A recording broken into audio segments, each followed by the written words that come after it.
안녕하세요. 바른투자 커뮤니티 주식부자 양성소 멘토를 맡고 있는 이빨톡톡입니다.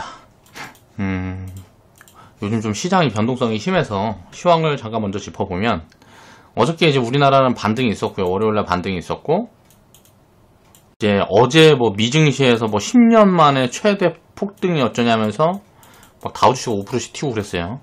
그래서 이런 부분을 반영해서 오늘은 갭상승을 출발했는데, 수급이 이제 오전장부터 이제 꼬이다가 결국은 코스닥은 하락 마감했고, 코스피는 상승은 지켜줬는데 상승폭을 많이 반납을 했죠. 요 부분에 대해서 오늘은 이제 미증시가 1%에서 2% 정도 조정을 받고 완만하게 끝난다 그러면, 내일 우리나라 증시는 오히려 좀 괜찮을 가능성이 있어 보이고요. 중국 경기부양책이라든가 등등 흐름들이 나올 수가 있으니까. 근데 이제 미증시가 만약에 하락폭을 한 3% 이상 키운다든가 하면 내일 우리나라 증시도 좀 개파락해서 출발할 가능성이 좀 있어 보입니다. 지금 같은 경우에는 보면은 수급은 증시 흐름을 보면 수급은 하방을 가리키고 있어요. 개인 신용도 많고, 개인 신용이 많아요. 개인 신용도 많고 지금 한 10조 정도 되니까 19년도 8월달이나 18년도 10월달보다 신용이 많기 때문에 요걸 만약에 터는 흐름으로 간다 그러면 한번 깨질 수도 있을 것 같은데, 이게 뭐냐면은 수급 말고 환율이라든가 무슨 다른 부분 환율이 좀 안정세를 찾고, 또 부양책들이 많이 있기 때문에 부양책에 대한 기대감. 자, 코로나 이슈에 대한, 이거는 이제 전 세계적으로 이제 대유행으로 번지면서 이게 장기화 된다 그러면 얘기가 좀 다르겠지만, 요런 부분들에 대한 기대감은 상방을 가리키고 있단 말이에요. 그래서 여기에서는 위아래 방향성이 지금 거의 반반 흐름으로 예측이 거의 불가능한 구간인 것 같습니다. 지금 구간에서 만약에 이제 중요한 부분은 뭐냐면, 위로 향해버리면 이제 공매도 해지 자금들이 들어올 거란 말이에요. 그러면서 단기 폭등이 진행이 될 수가 있어요. 그렇게 되면 중국 증시처럼 개파락 출발했다가 코로나 이슈가 있기 전 위치보다 더 올라왔죠. 중국 증시 같은 경우는. 자, 이런 흐름이 우리나라에서도 만들 수가 있다고도 봐야 되고, 또 만약에 여기에서 어떤 코로나 이슈 말고 새로운 노이즈가 만약에 나온다거나 부양책이 생각보다 빨리 발표가 되고 뭐고, 이게 실효성이 없으면서 3월 중순부터 또 이제 경제지표 같은 게 많이 있는데, 거기에 대한 영향을 만약에 받게 되면 또 단기 폭락이 한 번 또 진행이 될 수 있는, 그런 좀 양방향적인 부분들이 다 가능한 구간이라고 생각을 합니다. 그래서 우리 회원분들한테 어떻게 코멘트를 드렸냐면요, 빠지면 견딘다. 왜? 지금 내가 판단했을 때 2200포인트 코스피 2200포인트 아래서는 굉장히 저평가 구간이기 때문에, 이 아래서는 주식 비중 다 대응을 해도 되는 구간이다. 견디면 올라오는 구간이다 라고 보고 있는 거고요. 만약에 여기에서 생각보다 반등장이 강하게 진행되면서 2250포인트에서 2300포인트까지 다이렉트로 만약 반등이 진행되면 현금을 어떻게 만들어갈까, 여기에서 이제 고민을 해볼 구간이다 라고 코멘트를 드렸어요. 그러니까 밑으로 빠질지 위로 올라갈지는 모르겠지만, 단기적으로 만약에 밑으로 크게 출렁거려 버린다 그러면 이건 견디면 되는 구간이고, 만약에 신용을 털고 간다 그러면 좀 많이 무너져서 올라올 수도 있고요. 신용 물량을 털라 그러면 제가 봤을 때는 1900포인트를 또 깨야 될 것 같아요.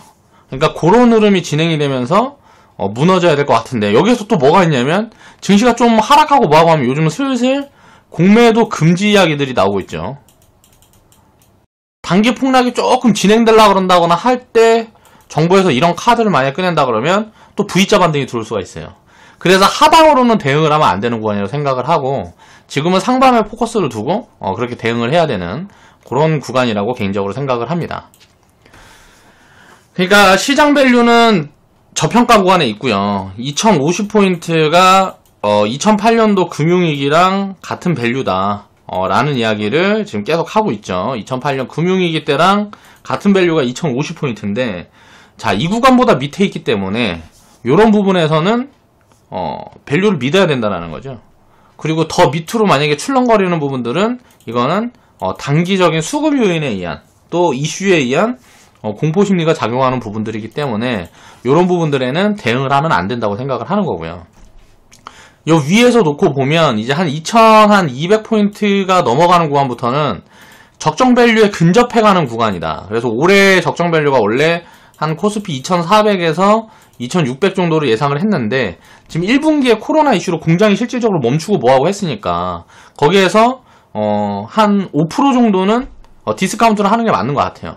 그래서 적정 가치가 2400에서 2600이라는 거는 올해 기업들의 이익 추정치가 코스피에 있는 전체 기업 이익 추정치가 120조에서 130조는 될 거다라는 추정치였는데 여기서 한 5% 정도를 디스카운트 해준다고 보면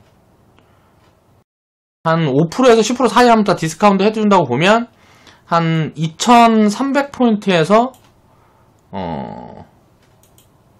한 2400포인트 정도가 1분기 실적이 조금 줄어들고 뭐하고 하면 2분기, 3분기부터는 서프라이즈가 진행이 될 가능성이 높으니까 전자 쪽에 우리나라는 시총 비중이 높죠.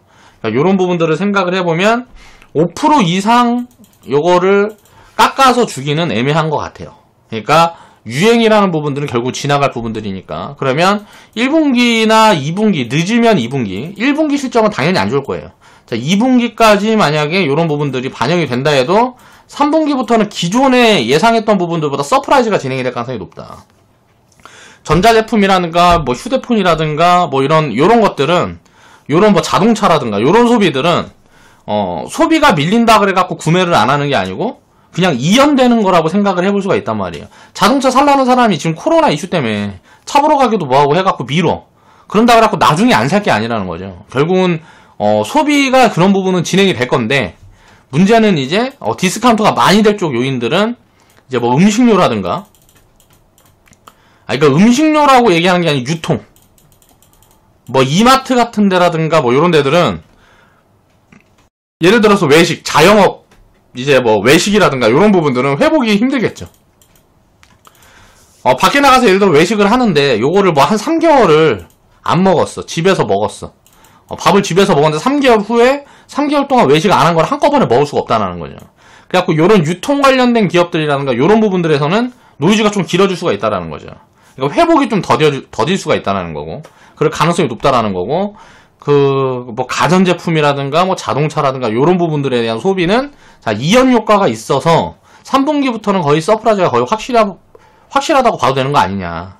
그러면 자, 1, 2분기에 이제 감소했던 측면들이 여기에서 이제 좀 메워줄 것이고, 거기다가 정책적으로 부양책들이 진행이 되면 요런 부분들이 방어가 돼서 올해 적정 가치는 요 정도 잡히는 게 아니냐 라는 부분이에요. 그래서 거기에 맞춰서 리딩을 하고 있고 대응을 하고 있습니다. 자, 시황은 그 정도 보고, 그러니까 장기적인 관점으로 우리가 투자를 하는 부분들에서는 뭐 밀리는 거는 이제 신경 쓸 부분들이 아니고, 차라리 많이 밀려가지고 신용 쫙 털고 움직이면 훨씬 더 빠른 속도로 움직일 거니까, 그런 부분들이 싫으면 나라에서 공매도 카드라든가 뭐 이런 부분들이 나오겠죠. 그렇게 되면 또 긍정적인 요인들이고, 그러니까 정부 정책이라든가 뭐 이런 부분에 자, 하방 리스크는 좀 제한이 될 것이고요. 자, 상방으로는 자, 공매도가 많이 들어가 있고, 이거는 결국은 대기 매수세란 말이에요. 뭐 이런 기대감들이 반영이 돼서 주가가 올라가면 단기적인 버블을 키울 수도 있는 이런 부분이라고 생각을 해보면 될 것 같습니다. 자, 오늘은 이제 수익 스토리 영상을 제작을 해볼 건데요.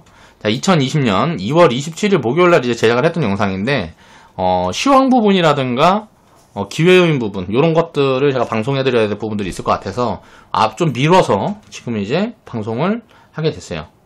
자, 3월 주총이 끝나면 이제 폭락이 예정이다. 한진칼에 대한 이야기를 해볼 거예요.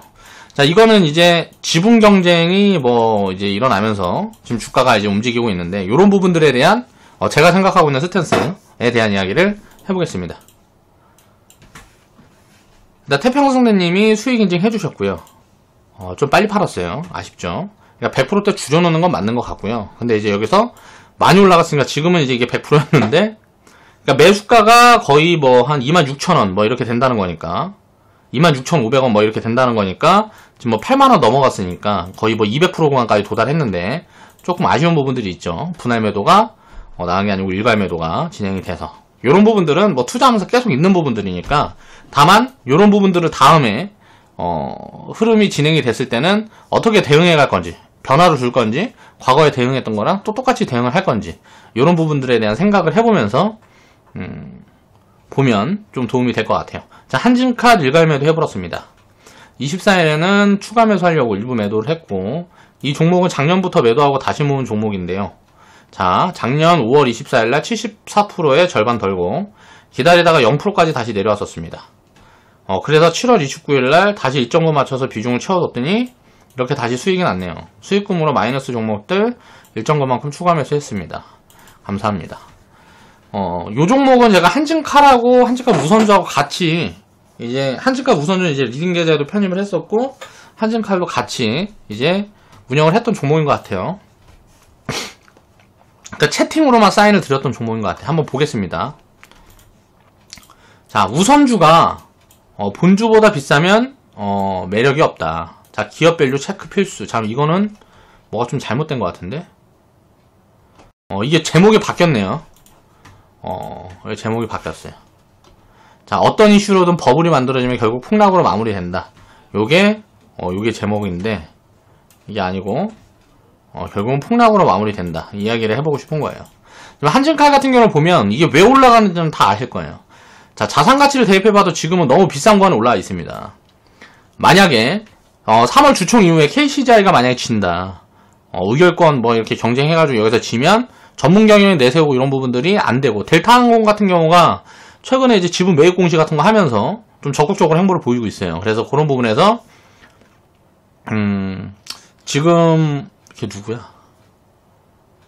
조원태 회장한테 만약에 델타항공이 힘을 실어준다 그러면 이게 좀 불발될 가능성도 있죠. KCI 3파 이게 좀 불발이 될 수가 있어요. 그래서 지분 매각 뉴스가 만약에 나온다거나 만약에 지면 이게 명분이 생기거든요. 그러면 주식 미리 팔아놓고 나중에 그 공시를 띄우게 되면 이게 폭락으로 진행이 될 수가 있다는 거예요. 3월 주총 이후부터는 폭락이 진행될 가능성이 높아 보인다. 그러니까 어떻게든 이게 진행이 될 건데 지금 보면 조원태 회장하고 뭐 델타 그리고 뭐 조씨 아줌마 조씨 엄마 하고 이렇게 한 편이고, 조씨 딸하고 조씨 딸하고 뭐 반도건설인가 뭔가 하고 반도건설인가 하고 KCGI하고 한 편이란 말이에요. 그래갖고 이렇게 지분 경쟁을 하고 있는데 만약에 여기서 지분 경쟁에서 이긴다 그러면 반도건설이든 KCGI든 우리가 뭐 하는 부분으로 뭐 어쩌고저쩌고 안 되고 해서 이제 차익이 많이 생긴 구간이란 말이에요. 주가가 급등하고 먹어가면서 기존에 자, 지분 막 사고 했던 구간들이 요 밑에 있는 구간들이니까 자, 평단이 뭐 한 4만원 밑일 거란 말이에요. 그러면은 수익이 많이 생겨있는 구간이고 뭐하고 하니까 매각 흐름으로 진행이 될 수가 있단 말이에요. 뭐 장내 매도를 하거나 블록딜을 하거나 그러면 그런 부분들이 진행이 되면 어떻게 될까요? 당연히 폭락이 진행이 되겠죠. 그러니까 이런 기업 가치가 올라가는 이슈가 아니란 말이에요. 이런 이슈는 기업 가치가 올라가는 이슈가 아니고 경영권 분쟁을 하면서 주가만 튀는 이런 부분들이기 때문에 결국은 예정된 폭락이다. 여기에서 만약에 KCGI가 만약에 이겨서 전문 경영을 내세우고 뭐하고 한다 그래도 델타에서 지분을 팔아버릴 수도 있는 것이고, 또 만약에 여기랑 협업이 진짜 진행이 돼서 뭐가 뭐 이제 그림이 갖춰진다 그러면 뭐 주가는 이제 안정세로 이제 접어들 것이고, 이런 부분들이 이제 진행이 되겠죠. 이게 또 왜 그러냐면 자산을 이제 매각을 해서 재무구조 개선하고 뭐 이런 부분들에 대한 지금 이야기들이 많이 있는데 그게 실질적으로 된다 그래가지고 업황이 좋지가 않단 말이에요. 자회사를 놓고 보면 한진이라든가 뭐 한진칼 대한항공이라든가 진에어라든가 뭐 이게 보면 다 지주사라고 봐야 되는데, 한진칼 지주사라고 봐야 되는데 대한항공 업황 안 좋죠. 자, 한진이라는 회사도 업황이 안 좋아요. 그럼 이런 부분들이 보면 지금 이게 업황이 돌아서기 전까지는 기업 가치는 떨어지고 있는데 주가가 올라가는 거라는 거죠. 그럼 이런 건 정상적인 흐름이 아니라는 거예요. 그러면 이게 얼마가 갈지 모르겠지만 지금은 보니까 한 8만원? 8만원 넘어가, 오늘 보니까 한 8만원 가까이 튀었네요. 자, 보면 이제 태평성대님이 매도했던 구간이 여기고 태평성대님이 매도했던 구간이 여기고 지금은 여기까지 튀었어요. 여기까지 튀었는데 여기서 더 갈지 어쩔지는 모르겠어요. 그런데 결국은 이제 뭐 이것도 폭락이 거의 예정된 수순이라는 거죠. 그래서 이런 부분들을 이제 뉴스를 나중에 보면서 따라잡는 분들이 없었으면 좋겠다라는 마음에 이런 말씀을 드리는 거예요. 그리고 보면 이게 이거는 아니고 이거 제목이 바뀌어가지고 자, 우선주가 본주보다 비싸면 매력이 없다. 자, 기업 밸류 체크가 필수다 라는 부분을 이야기를 하는 거죠. 우리가 한진칼 우선주를 편입했던 부분들이 자, 여기하고 여기에요. 자, 여기에서 여기인데 여기에서는 왜 편입산이 안 들어갔을까요? 여기에서는 편입산이 안 들어갔단 말이에요. 왜 안 들어갔을까요? 밸류 매력이 없다고 생각해서 안 들어간 거란 말이에요. 여기에서 안 들어가. 여기에서도 이제 뭐 더블이 나왔죠. 뭐 3만원, 4만원 구간에서 지금 결과론적으로 보면 더블이 나왔지만 이건 이제 못 먹는 수익이라고 생각을 하는 거예요. 그리고 사실 뭐 의결권이라든가 이런 게 없는 거기 때문에 우선주라는 거는 우선주는 이제 의결권이나 뭐 이런 게 없기 때문에 이렇게 지분 경쟁이 진행이 되고 뭐하고 해도 사실 상관이 없는데 주가가 그냥 올라간 거란 말이에요. 따라서 약간 테마성이라는 거죠. 그럼 결국은 얘도 어디까지 간다? 3만원, 2만원까지 다시 내려올 수밖에 없다라는 거예요. 이런 부분들이 이제 3월 이후부터는 주총이 지나고 하면 빠르게 진행이 될 수도 있고요. 주총 전부터 빠질 수도 있어요.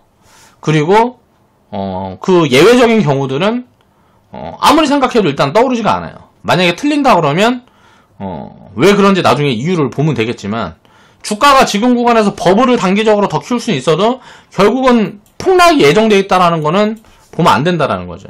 나중에 그래서 이게 폭락이 진행되고 뭐하고 해도 또 이제 밸류 매력이 생기는 구간들이 오면 다시 보겠지만 그런 구간들이 아니면 이제 쳐다볼 생각이 없다 라는 말씀을 드리는 거고요.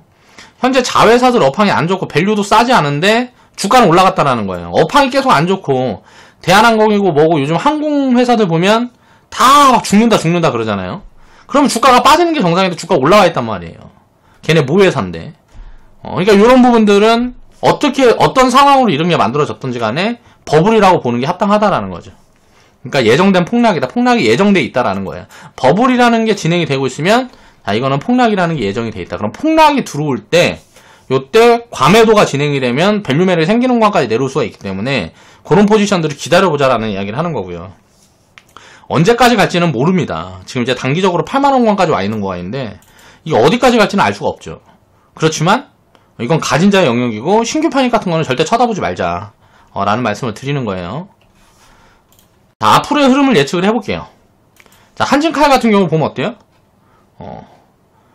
자, 2015년부터 2018년도까지 자, 흐름이 어때요? 대한항공이랑 놓고 보면 흐름이 같이 갔단 말이에요. 얘가 자회사고 얘가 모회사예요. 얘가 자식이고 엄마란 말이야. 한진칼이 엄마고 대한항공이 자식인데 자, 자식이랑 엄마랑 똑같이 가다가 갑자기 지분 경쟁 뭐 이런 이야기들이 나오면서 여기서부터 버블을 키운 거예요. 지분 싸움이 만들어지면서 그러면 이때 이제 지분 싸움을 했던 그 주체들도 팔고 나와도 되는 구간이란 말이에요. 만약에 여기서 주가 더 튀어주면 이런 것들이 더 많이 작용을 하겠죠. KCGI라든가 뭐 보면 왜 이걸 했을까요? 여기에 합류한 이유가 뭘까요? 이때 당시에 처음 시작하고 뭐하고 했을 때는 밸류가 그렇게 크게 부담되는 구간들도 아니었고 이제 원래 CEO가 돌아가시면서 지분이 자녀들로 이렇게 쪼개지니까 어때요? 지분 경합을 예상해 볼 수가 있었겠죠. 그래서 여기에서 이제 맘대로 안 되면 행동주의 펀드라는 거는 결국은 투자 수익을 내자는 거예요. 그러면 주가가 많이 올라가고 뭐하고 하면 어떻게 되겠어요? 차익 실현에 나서겠죠. 그래서 수익을 실현하는 순간부터 주가는 어떻게 될까요? 뻔하다라는 거예요. 그러니까 이런 부분들을 생각해 볼 수가 있다. 반면에 자, 주주에 대해서 신경을 많이 쓰고 해야 된단 말이에요. CEO라든가. 그러면 주주라든가 기업에 대한 내용에서 신경을 많이 쓰고 해야 돼요. 왜? 자리를 지키려고 그러면 대한항공 같은 경우는 우리나라에서 1번이잖아, 1번. 근데 지금 주가가 보면 왜 이렇게 많이 빠져 있어요? 여기 보면 사드라든가 사드부터 해서 일본 수출 규제 그리고 지금 최근에 코로나까지 겹치면서 뭐 진짜 항공업황은 역사적으로 뭐 최고 뭐 위기를 겪고 있단 말이에요. 요 부분이 저는 이제 한 4월 달부터는 기회일 거라고 봅니다. 그러니까 한진칼 같은 경우는 3월 이후 뭐 3월 이제 주총 끝난 거부터는 거의 뭐 폭락이 예정돼 있다고 생각하는데 그때 처음에 폭락이 들어올 때 만약에 같이 흔들리면서 빠진다. 그러면 요건 주어야 될 거라고 생각을 하고 있어요. 우리나라에서 LCC라든가 다른 항공사들은 모르겠지만 대한항공은 무조건 살아남겠죠. 그리고 이제 뭐 자산 매각을 많이 해서 부채율도 많이 낮춘다 그러고 이런 부분들이 거의 뭐 확실시 되기 때문에 그렇게 진행이 된다 그러면 또 직원들도 많이 자를 거고요. 저 안 된다 싶으면. 그리고 자산 매각해서 무슨 뭐 부채 비율도 많이 낮추고 뭐 한다 그러면 대한항공은 일단 거의 역사적인 바닥이 될 수 있지 않을까라는 생각을 개인적으로 해봅니다. 한진칼에서 대한항공을 매각할 가능성은 거의 없어 보여요. 그래서 이런 부분들을 놓고 보면 또 한진칼 같은 데 또 수혈을 할 수도 있고요. 그러니까 굉장히 좋은 기회가 오고 있는 게 아니냐. 4월 5월 달에 보면 1분기 실적이 만들어질 텐데 이런 실적이 만들어지면 굉장히 안 좋은 실적이 나올 거니까 그러면 단기적으로 뭐 하락이 크게 나온다든가 뭔가 하면 요런 거간이 좀 매수 포지셔닝이 되지 않을까. 요때보다 이후부터는 더 안 좋을 가능성이 거의 없어 보인다. 항공 수요라든가 여행 수요를 우리가 생각을 해보면 과거에 그거로 마찬가지인 것 같아. 사스가 있었을 때나 과거에 이런 병들이 있었을 때 보면 메르스가 있었을 때나 그때는 이제 뭐 최악이었겠죠. 항상 최악이었겠죠. 근데 결국 지나가고 보면 이 이전보다 더 이제 상승하고 할 수밖에 없는 거라는 거죠. 그러니까 여행이라는 부분들은 앞으로도 수요가 계속 늘어날 수밖에 없는 이런 구조들을 갖고 있기 때문에 이제 뭐 고령화가 돼서 인구 구조가 좀 그거 되고 고령화가 되고 뭐하고 하면 이 수요는 저는 이제 계속 늘어날 수밖에 없다고 생각을 하거든요. 뭐 부모님들이 이제 해외여행 보내드려야 된다는 얘기들도 많이 하고 하잖아요. 연세가 드시면 또 그렇게 여행 다니면서 살고 싶다라는 사람들도 많이 있고 지금 50대라든가 이분들이 세상에 존재하는 구간에는 여행 수요라는 거는 지속적으로 상승할 수밖에 없는 것 같고 그리고 또 자 유가가 요즘 보면 어때요? 완전 개작살이 났죠. 또 감산 얘기 나오고 뭐하고 하고 있단 말이에요. 여기에서 또 이제 수요만 살아나면 마진이 크게 개선될 수 있는 가능성이 굉장히 높고요. 또 다른 부분들은 뭐예요? 자 부채가 유유자산 매각하고 뭐하고 하면 많이 낮아지면 어때요? 여기서 이자 비용이라든가 이런 것들이 감소될 가능성이 높겠죠.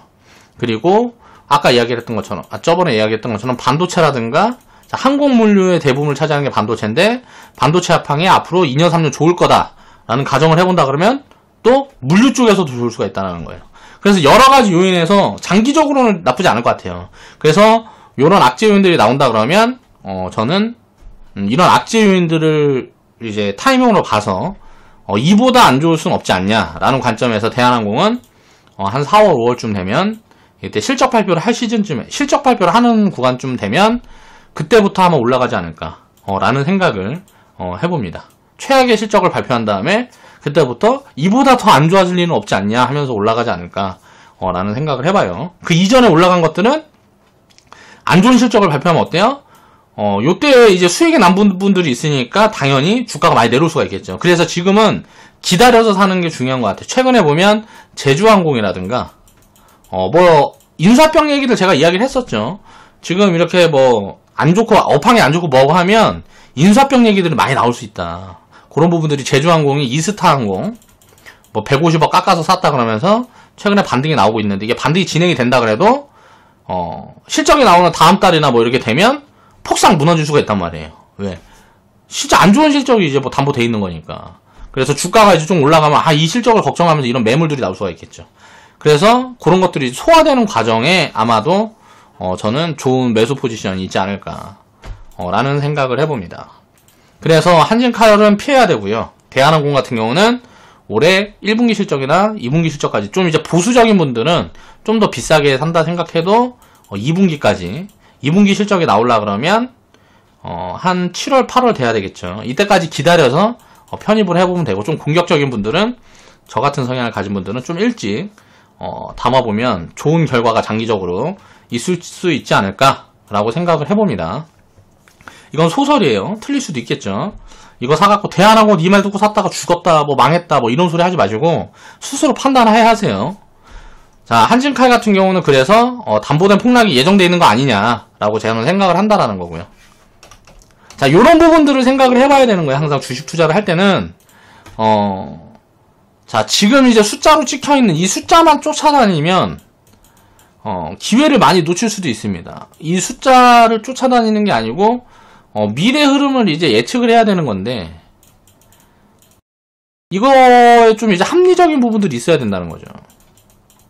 합리적으로 내가 이게 이런 어떤 생각을 했을 때 이게 합리적이다라고 생각이 될 때 이제 하는 거고, 이 숫자를 살피는 거는 뭐냐면 너무 비싸냐 아니냐를 봐야 돼요. 대한항공은 제가 이거 얘기하는 게 지금 비싼 구간에 만약에 지금 비싸다, 많이 비싸다 라면 이런 얘기는 안 할 거예요.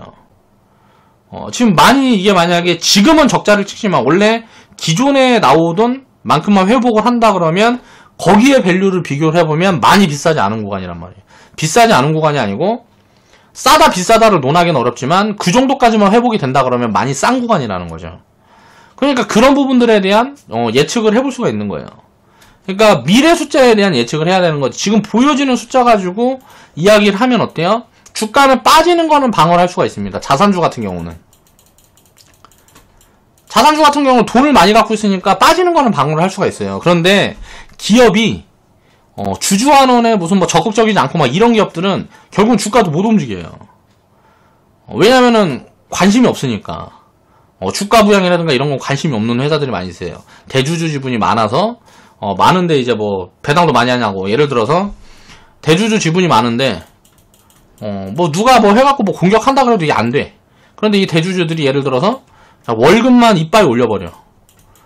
회사 돈으로 그냥 월급만 이빠이 올려버리고 뭐 배당 같은 거 안 하고 뭐 이런 식으로 한다든가, 아니면 뭐 자회사 만들어가지고 돈을 여기로 싹 빼버린다든가, 뭐 이런 식의 움직임들도 있을 수 있단 말이야. 이거는 이제 물론 모럴 해저드죠. 그런데 이런 부분들은 우리가 알 수 있는 부분들이 아니기 때문에 자산주라는 거는 이제 안전하고 건전하고 굉장히 자산주에 이제 분산을 해놓는다 그러면 최소 5년에서 10년은 봐야 됩니다. 5년, 10년 곱하기 2 곱하기 3 보는 거예요. 그런데 진짜 이런 업황을 잘 타고 악재를 사고 공포를 사게 되면 초과 수익률들을 만들어낼 수가 있어요. 근데 이거는 리스크가 당연히 있다라는 거죠. 이 리스크를 합리적으로 생각을 하고 접근을 하는 거예요. 자, 리스크는 반영이 돼봐야 마이너스 100%다. 자, 상승은 무한대라는 거죠. 자, 이 이상, 이 리스크를 상쇄하고 더 많이 갈 수 있는 것들이 뭐가 있는데, 주가가 상승할 수 있는 요인들이 뭐가 있는데 라는 부분에 초점을 맞춰서 분산 투자를 하면 된다라는 거죠. 여기에는 아이디어가 굉장히 중요하다는 거예요. 주식 투자를 할 때 그런 부분들에 대해서 한 번씩 스스로 생각을 해보면서 내가 지금 보유하고 있는 기업들도 이게 맞나를 끊임없이 고민을 해봐야 되고, 또 이제 언론이라든가 뭐 지금 안 좋을 거다, 단기적으로 안 좋을 거다라고 막 이야기를 한 사람들 있잖아요. 요게 맞아라는 부분들에 대해서 안 좋다고 이야기를 하면 이게 왜 안 좋지라는 부분에 대한 생각을 해봐야 되는 거고, 좋다라 그러면 이게 미래에도 더 좋을 수 있을까라는 부분에 대한 생각을 해봐야 되는 거고, 자, 여기에 대한 포지션들이 굉장히 달라야 된다는 거예요. 그러니까 이런 창의력들이 바탕이 돼 있어야 숫자라는 것도 의미가 있는 거다. 그러니까 저는 공부를 하고 뭐하고 할 때 먼저 업황을 먼저 봅니다. 그리고 요 부분들을 살펴서 여기에 대해서 미래에 그림이 좋을까를 생각을 해놓고 좋다 그러면 이 안에서 추리는 거예요. 이 안에서 숫자를 보고 추리는 거죠. 너무 비싼 거는 지금 뭐 사면 안 되니까. 아무리 좋다 그러면 뭐해. 지금 더 좀비 지원 같은 거. 이게 뭐 1조 6천억인가 얼마인가 그래요. 이게 시총 1조 6천억, 근데 500억 막 이렇게 벌어. 이거는 비싸고 너무 비싸거든요. 이게 굉장히 좋은 회사인데 너무 비싸. 뭐 예를 들어서 뭐 2년 후 실적 같은 거 봐도 한 700억? 그러면 이거는 제가 봤을 때 너무 비싸거든요. 그러니까 예를 들어서 이게 더존비주언이라는 회사가 5천억에서 7천억 안에 있다. 그러면 이거는 사볼만 하죠. 이건 담아볼만 한데 성장성이 높게 보이니까. 근데 이런 구간에서 너무 반영이 됐다.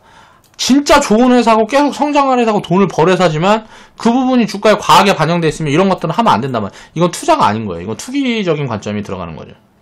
그러니까 이런 걸 살피기 위해서, 근데 반대로 더존비주언이랑 비슷한 회사가 있는데 돈을 예를 들어서 뭐 10억을 버는데 뭐 100억을 버는데 시가총액이 뭐 800억이다. 그러면 더존비주언보다 한 3분의 1 가격에서 이제 뭐 거래가 되는 거잖아요. 근데 뭐 사업 포트폴리오가 비슷하다거나 아니면 사업은 좀 달라도 이익 구조가 비슷하거나 이런 기업들을 찾아가는 작업을 하는 거죠. 그래서 빅데이터 업황이 좋을 거다. 그럼 빅데이터에서 대장은 더존 비존인데, 더존 비존 이거 더 가고 말하고 해도 이거 너무 비싸단 말이야. 그러면 관련 업종 중에서 싼 걸 찾아서 이제 편입을 하거나 뭐 이렇게 하는 거죠. 이런 부분들은 나중에 보는 거라는 거예요. 이런 부분들에 대한 고민들을 해봐야 된다. 그러니까 가치라는 것도, 기업 가치라는 게 판단하기가 어려운 게 뭐냐면, 이거는 이제 현재 가치와 미래 가치를 섞어야 돼요. 현재 가치만 봐도 안 되고 미래 가치만 봐도 안 됩니다. 그러니까 현재 가치와 미래 가치를 섞어서 봐야 되는데, 자, 요 부분에 대한 판단이 굉장히 어렵기 때문에 사람마다 생각하는 적정 가치가 다 다른 거고, 또 투자할 때 편입 포지션이라든가 이런 모든 부분들이 다 다른 거죠. 그렇기 때문에 여기에서 좀 더 통계적으로라든가 더 합리적인 가치 산출을 할 수 있는 그런 통계적인 어떤 분석법이 있다 그러면 그게 큰 힘이 되는 거죠. 저는 이제 그런 부분들이 스스로 갖춰져 있다고 생각하기 때문에 이렇게 적극적으로 대응을 해가는 거고요. 그러니까 회원분들만이 아니고 지금 이 영상을 시청하고 계시는 분들도 투자를 하면서 내가 정말 제대로 하고 있는 게 맞느냐 라는 부분에 대한 생각들을 이제 한 번씩 해보셨으면 좋겠습니다. 자, 오늘 영상 마무리하겠습니다.